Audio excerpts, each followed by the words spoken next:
Hey guys, welcome back to the channel. It's awesome that you're tuning in. So in this video we are going to take a close look at the Q Mini, or a very interesting piece of technology. So the reason I put a title like, I think I'm going to put something like the thing that I really love it, because this thing is very cool. There are some downsides to this device and I will show you in this video what I mean.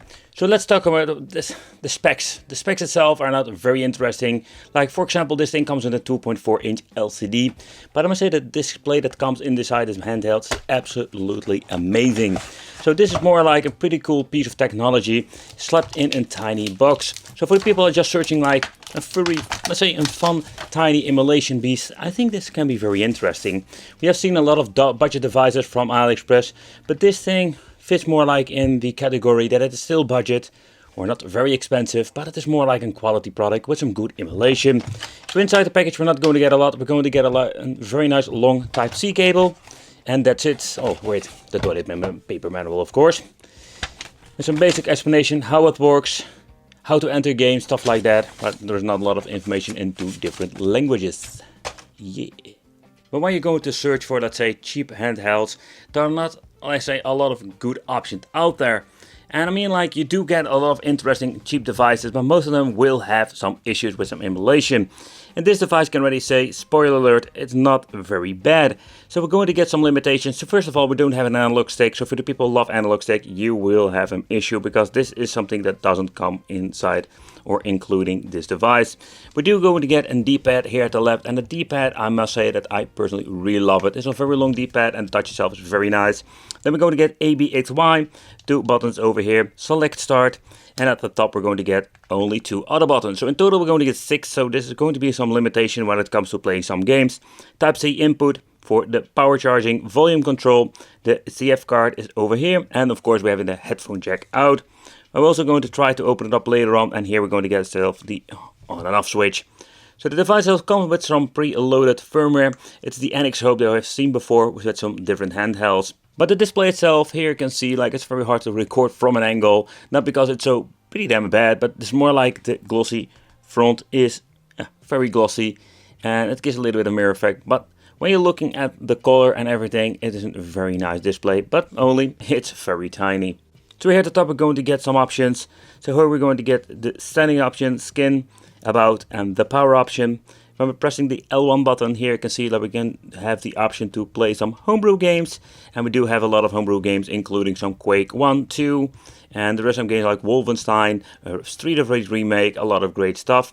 Then we're going to get the emulator options, and here you can see like this thing is absolutely an emulation beast when it comes to the old school stuff. And I think that is more like the direction they wanted to go with this cheaper device.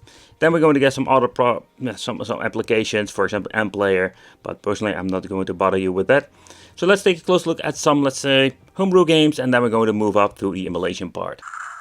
Okay, at the front what we're also going to get is a tiny speaker, and I think that is the, let's say, not a great experience. It is loud enough, but of course I personally prefer to have two speakers to get like a better stereo effect. But when you're looking at the games like Quake, they will run very well, and I must say, like, you don't expect like a lot of emulation power when it comes to some of the homebrew games, but this thing is powerful enough to run the old school Doom and stuff like that. And sometimes you will have an error like that. It's very stuff like that always happens with me when I try to record. But let's try Quake 2 and I'll show you how this will run. I think this device does have the option to play Quake 2, but it will push this device to the limit. Take consideration, this is more like the area of the RG350 from Anbenic, maybe slightly slower. But that's the reason why this thing is also like a budget mini device. But still have the option to play this game. Okay guys, so next up let's play Street of Rage Remake. And with the lower power device you can see, like, it, I wouldn't say it struggles, but it just plays slowly. If you don't mind, personally I really don't mind, it's more like slow Street of Rage. It's still playable, but on less fast speed.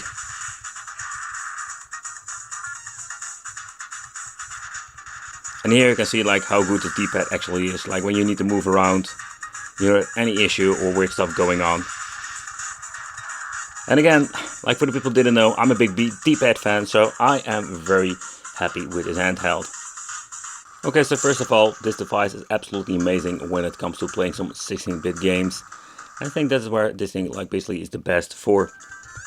And again, like if you just want to like look at the viewing angle, it's pretty damn good. Everything looks amazing. So they used a tiny but a very nice panel inside. As you can hear, sometimes we do have minor problems with the ring sound effect.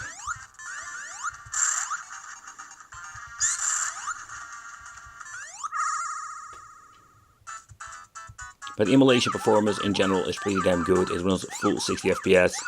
And the reason I show you this because I have seen a lot of budget devices from AliExpress that had so many freaking issues. It's freaking unbelievable. So let's go on. Despite like this thing is not perfect, you can see like it does struggle with the original firmware pre-installed on it. A little bit of bummer that some of the games are not running perfectly.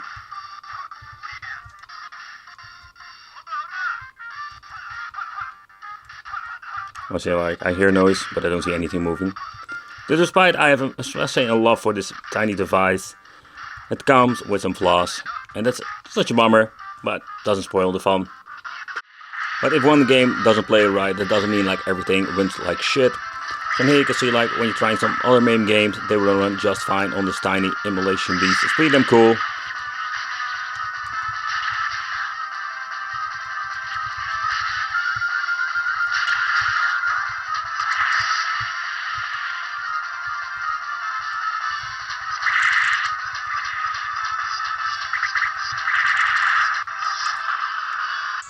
But the downside is when you see at the presets, you still have like a black border around the freaking display. Even despite the freaking display already, it's also small. You don't have like not a lot of room left here, you know, like for playing your games. So it's such a big bummer. So let's see if we can fix this issue. So there are always different ways. See, here we like put it on the full size again. Let's see if that helps out. Ah, there it is. And here you can see like in the menu itself, you can basically put it back in the original full screen. You're still going to get the black border, still, but it's better than the tiny freaking display you had in the beginning.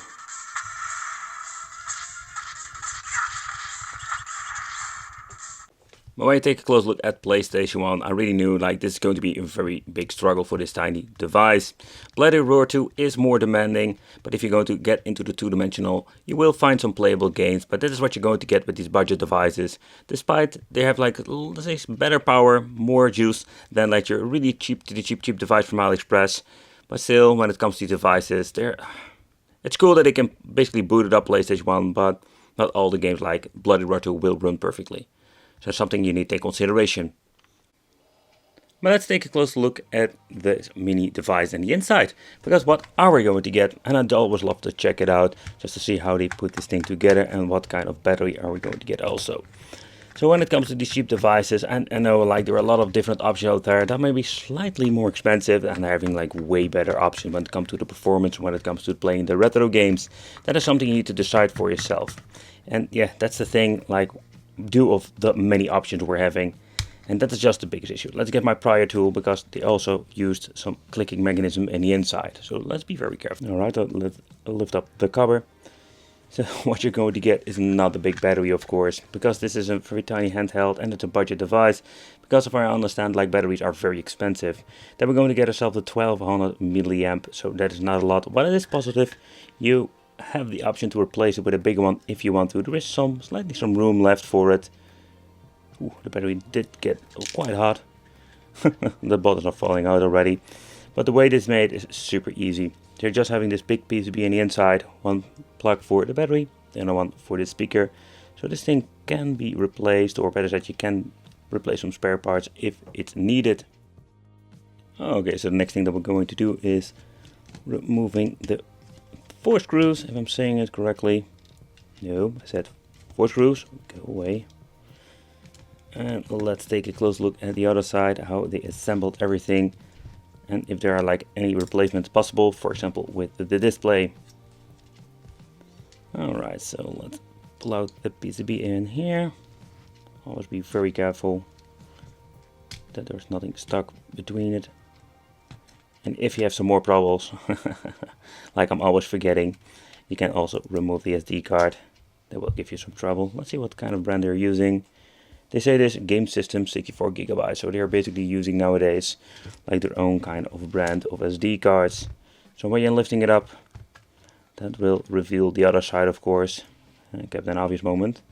The display itself, it's stuck in kind of a frame, so I need to be very gentle. So let's turn this thing around. And hope that everything falls down over here. Let's see. Let's click it open.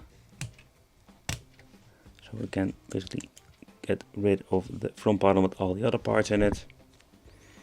So here we're going to get the handheld, and let's see what it says over here when it comes to the specs.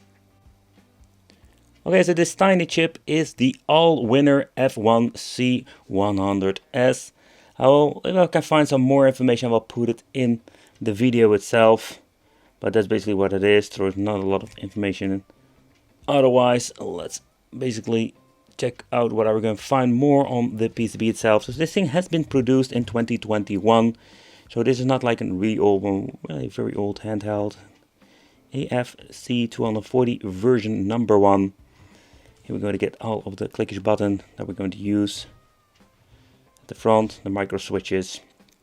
But I find it always very interesting to see what they are making with this device and how they assembled everything.